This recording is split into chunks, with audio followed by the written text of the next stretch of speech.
يستأنف الفريق الأول لكرة القدم بالنادي الأهلي مشواره في بطولة الدوري العام المصري، وذلك بعد الفوز الكبير على نادي الزمالك ب3 أهداف دون مقابل في الجولة الماضية.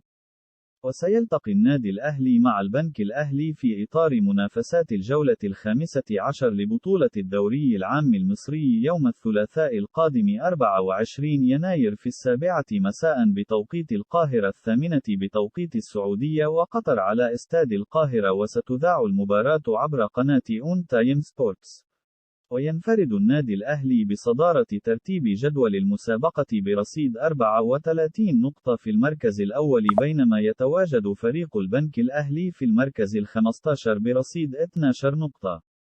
وستكون هذه آخر مباراة للنادي الأهلي قبل السفر للمغرب للمشاركة في كأس العالم للأندية، بعد تأجيل مباراة الأهلي أمام حرس الحدود والمقاولون العرب في الدوري العام المصري، وتأجيل نهائي كأس مصر بين الأهلي وبيراميدز. وانتظم الثنائي عمرو السولية وبرونو سافيو في التدريبات الجماعية للفريق استعدادا للمباراة القادمة بعد تعافيهم من الإصابة التي لحقت بهم.